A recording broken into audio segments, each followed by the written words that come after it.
2025년 하반기 대한민국 부동산 시장은 변곡점에 서 있다고 평가할 수 있습니다. 장기간 이어진 고금리 기조와 부동산 PF 프로젝트 파이낸싱 문제, 전세 사기 여파 등이 시장을 짓눌렀지만 점진적인 금리 인하, 기대감과 함께 지역별 유형별 양극화가 심화될 것으로 보입니다. 빙하기가 완전히 끝났다고 단정하기는 어렵지만 분명히 새로운 기회가 열릴 수 있는 시기임은 분명합니다. 2025년 하반기 부동산 시장 주요 변수, 금리 인하의 영향.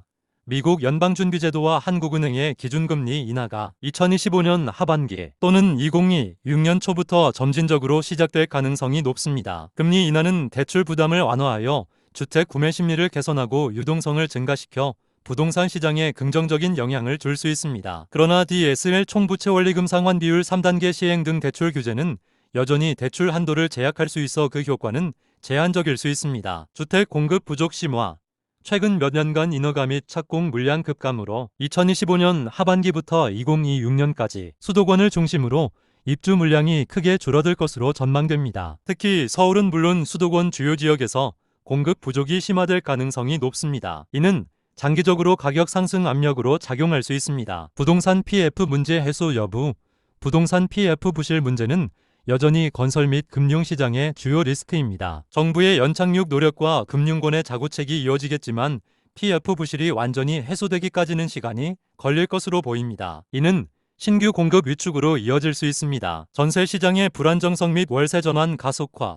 전세 사기 여파로 전세 시장에 대한 불신이 여전하며 보증금 회수 불안감으로 인해 월세 선호 현상이 더욱 심화될 것입니다. 특히 수도권 아파트 전세 가격은 상승세를 유지할 가능성이 높으며 이는 매매 가격에도 영향을 미칠 수 있습니다. 지방은 전세 공급이 부족한 지역을 중심으로 상승할 수 있습니다. 지역별 양극화 심화. 수도권 특히 서울과 주요 광역시의 역세권 학군 우수 지역 등 핵심 입지는 견조한 흐름을 보이거나 상승 전환할 수 있습니다. 반면 지방 중소도시나 외곽 지역은 여전히 수요 부족과 공급 과잉으로 약세가 지속되거나 추가 하락할 가능성이 큽니다. 정책적 변수. 2025년에 지방주택 취득시 1주택자 간주 양도, 종부세 공제 확대 등 일부 세제 완화와 신생아, 특례대출 소득 요건 완화 등은 긍정적인 영향을 미칠 수 있습니다. 2025년 하반기 부동산 시장 전망. 수도권 매매 시장 강보합세 또는 제한적 상승을 예상합니다. 상승 압력. 금리 인하 기대감 규제 완화에 대한 기대 무엇보다 급격한 공급 부족이 가장 큰 요인입니다. 인기 지역은 수요는 여전한데 공급이 줄어들면서 희소성이 부각될 수 있습니다. 하락 압력. 여전히 높은 대출 금리, 부동산 PF 리스크, 글로벌 경기 둔화 가능성, 그리고 B2에 대한 경계 심리입니다. 특징. 핵심 입지 강남 3구 마포 용산 성동 등과 비핵심 입지 간의 가격 양극화가 심화될 것입니다. 재개발 재건축 등 정비사업 추진 단지나 지트즈 노선 등 교통 호재 지역은 투자 심리가 살아날 수 있습니다. 전세 시장 상승세 지속을 예상합니다. 주요 원인.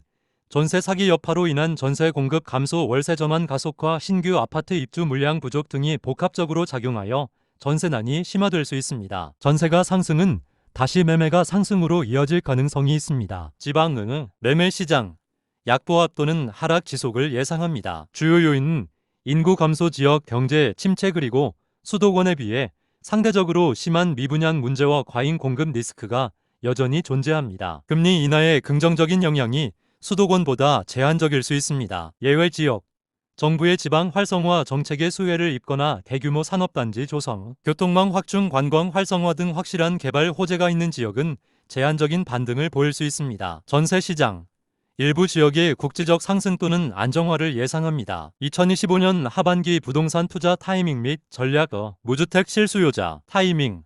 관망하며 급매물을 노리되 금리 인하 시점을 주시하세요. 급매물은 아직 나타나고 있으며 금리 인하가 본격화되기 전에 미리 대출 조건을 확인하고 좋은 매물을 선점하는 것이 중요합니다. 지역 선별, 직장, 학군, 교통 등 본인의 라이프 스타일에 맞는 핵심 입지의 급매를 우선적으로 고려하세요. 향후 가격 방어력이 높습니다. 대출 계획.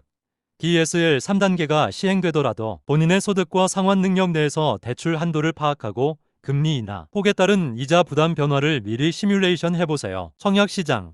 구축보다 신축 아파트를 선호한다면 공급 부족으로 인해 청약 경쟁률이 다시 높아질 수 있으므로 입지와 분양가를 꼼꼼히 따져보고 적극적으로 청약을 노려보는 것도 좋습니다. 특히 규제 완화된 비수도권 청약도 관심을 가질 만합니다. 신생아 특례대출 등 정책 대출 해당된다면 저금리 정책 대출을 적극 활용하세요. 투자자 타이밍 옥석 가리기가 필수적인 시기입니다. 단순히 금리 인하만을 보고 섣부른 투자는 위험할 수 있습니다. 선택과 집중 수도권 내에서도 수요가 견고하고 공급이 희소한 핵심 지역 그리고 확실한 개발 호재가 있는 곳에 집중하세요. 재건축 재개발 정부의 정비사업 규제 완화 기조를 주시하고 사업성이 명확하고 초기 단계 리스크가 낮은 단지를 선별하여 장기적인 관점에서 접근하세요. 상가의 오피스텔 등 수익형 부동산 금리 인하 시 투자 매력이 커질 수 있지만 공실률 상권 활성화, 여부 관리비 등 수익률에 직접적인 영향을 미치는 요소들을 철저히 분석해야 합니다. 특히 온라인 쇼핑 확대와 인구 구조 변화로